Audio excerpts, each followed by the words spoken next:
అదరకొట్టే కారం రంగు రుచి ఆచి కారం పొడి.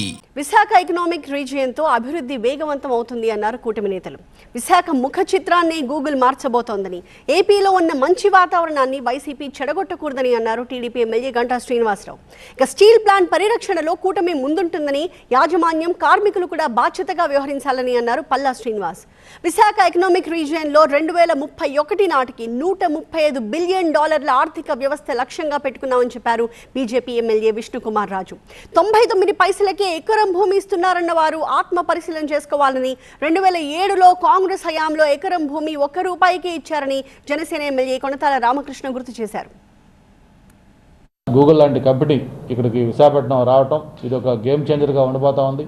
ఆ రోజు హైదరాబాద్లో మైక్రోసాఫ్ట్ ఏ విధంగా ఒక యాంకర్ క్లయింట్గా ఉండి అది ఒక హైదరాబాద్ రూపురేఖలనే మార్చిందో, ఈ గూగుల్ కూడా విశాఖ ముఖ చిత్రాన్ని మార్చిపోతూ ఉంది. ఈరోజు మీ ద్వారా వైఎస్ఆర్ పార్టీ తెలియజేస్తా ఉన్నాను, మీకు ఎలాగా పరిశ్రమలు తేవడం చేత కాదు. పాజిటివ్ మోడ్లో బ్రహ్మాండంగా పరిశ్రమలు తీసుకొస్తూ యువతకు ఉపాధి తెచ్చే విధంగా ముందుకెళ్తున్న నేపథ్యంలో దయచేసి చేతనైతే దాన్ని సహకరించండి, చేత కాకపోతే కనీసం క్వైట్గా కూర్చోడు తప్ప దీన్ని పాడు చేసే, కలుషితం చేసే విధంగా వాతావరణాన్ని మీరు ఎప్పుడు కూడా పాడు చేయొద్దని కూడా మీకు అప్పీల్ చేస్తూ, హైదరాబాద్తో ధీటుగా విశాఖపట్నం ఎదగబోతుందన్న ఒక ఆలోచన వచ్చింది అక్కడికి వచ్చిన తర్వాత.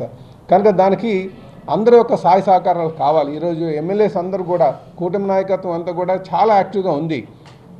ఎవరికి ఏ డిఫరెన్స్ ఉన్నా సరే ఎన్ని పక్కన పెట్టి అభివృద్ధి ధ్యేయంగా వెళ్తున్నాం.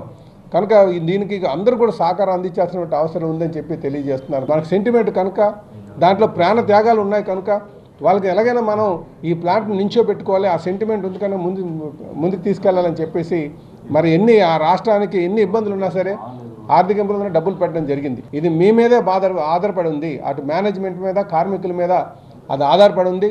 మేము ఎప్పుడు కూడా ప్లాంట్ పరిరక్షించడానికి ముందే ఉంటామని చెప్పి తెలియజేస్తున్నాను. 2032కి 9 జిల్లాలకి గౌరవ ముఖ్యమంత్రి గారు చేసిన ప్రణాళిక 12,22,457 కోట్ల రూపాయలు. అలాగే ఏదైతే స్వర్ణాంధ్రప్రదేశ్ని దృష్టిలో పెట్టుకుని 2047 సంవత్సరానికి చేసిన ప్రణాళిక కేవలము ఈ 9 జిల్లాలకి 72,44,192 కోట్ల రూపాయల ప్రణాళికలు. 99 పైసలకు ఇచ్చారని విమర్శించిన వాళ్ళు ఒకసారి ఆత్మ పరిశీలన చేసుకోవాలి.